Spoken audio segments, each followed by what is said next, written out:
नमस्कार, मी उषा पाटील तुम्हा सर्वांचे खूप खूप खूप मनापासून स्वागत करते।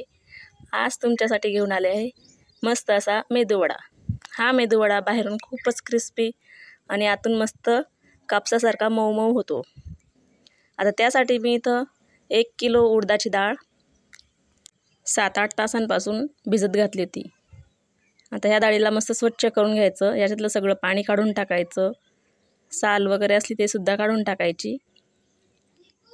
डाळ मस्त फुगली बघा, आणि डाळ मस्त फुगली की वडे पण मस्त मऊ मऊ होता। आता इथं मी चाळणीवर ही डाळ काढून घेते। तुम्ही तुमच्या आवडीप्रमाणे डाळीचं प्रमाण कमी जास्त करू शकता, जेवढी तुम्हाला लागेल तेवढी तुम्ही घेऊ शकता।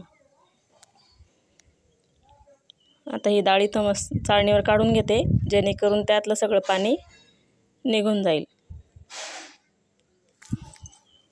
डाळ काढून झाली, आता याला वाटून घेऊ आपण।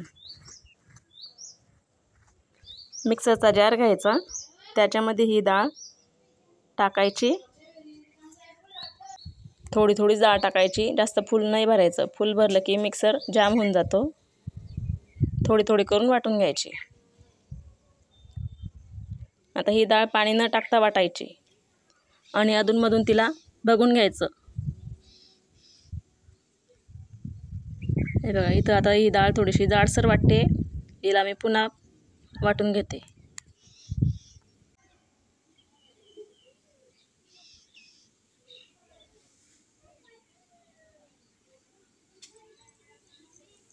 ही डाळ बारीक वाटली की वडे मस्त तयार होतात। हे बघा, अशा पद्धतीने ही डाळ मस्त वाटून घ्यायची। किती छान वाटल्या गेली, बारीक चटक। तुम्हाला जर वाटलं तर थोडंसं तुम्ही पाणी टाकू शकता, अगदी थोडंसंच टाकायचं, पण पाणी जास्त नाही टाकायचं। आता ही डाळ मी काढून घेते।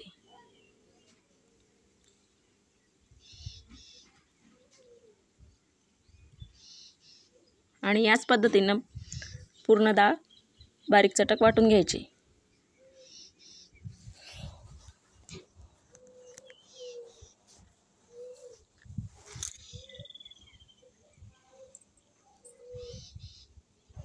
हे वडे खूपच स्वादिष्ट लागतात।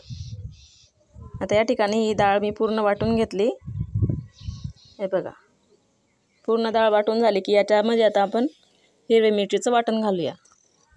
आता या मिक्सरच्या भांड्यामध्ये भरपूर असं लसूण आणि भरपूर मी मिरच्या घेतल्या आहेत। आता याच्यामध्ये जिरं टाकते। तुम्ही तुमच्या आवडीप्रमाणे मिरच्या लसूणचं प्रमाण कमी जास्त करू शकता। मीठ पण याच्यातच टाकायचं, म्हणजे मिरच्या आणि लसूण पटकन बारीक होतो।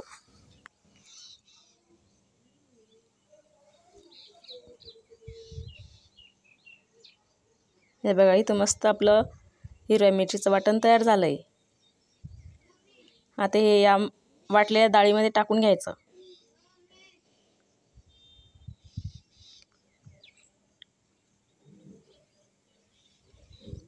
आता हे टाकून झालं की याच्यामध्ये हळद टाकायची आणि कोथिंबीर भरपूर घालायची। कोथिंबीरमुळे खूपच चविष्ट लागतात। आमच्या खानदेशमध्ये पाहुणचार म्हणून आम्ही मेदूवडा बनवतो आणि हा सर्वांच्या आवडीचा आहे। तुम्हाला देखील हा वडा नक्कीच आवडेल। तुम्ही सुद्धा अशीच रेसिपी करून बघा। आता इथं हे पीठ व्यवस्थित एकसारखं 5 मिनटं हलवत राहायचं। जितकं त्याला फेटलं तितकं ते हलकं होतं, आणि हलकं झालं की वडेसुद्धा खूपच मऊ होतात। हे बघा, मी इथं पाण्यामध्ये थोडंसं पीठ टाकून बघितलं आणि ते वरतीसुद्धा आलं। आता इथं तेल तपलेलं आहे, तेल मस्त कडक तापू द्यायचं। एक छोटासा गोळा घ्यायचा आणि असं होल पाडायचं त्याला, आणि सावकाशपणे तेलामध्ये हा वडा सोडायचा। खूप सोपी रेसिपी आहे ही। हे बघा, अजून करून दाखवते।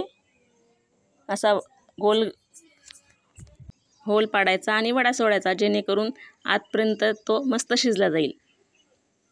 हे बघा, असा गोळा घ्यायचा, होल पाडायचं आणि सावकाशपणे तेलात सोडायचं।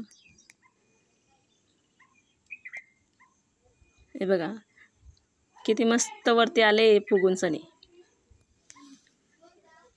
तेलाच्या वर वडे तरंगायला लागले की समजून जायचं आपले वडे मस्त झालेत. किती छान दिसत आहेत. आता याच पद्धतीने मी सगळे वडे तळून घेते.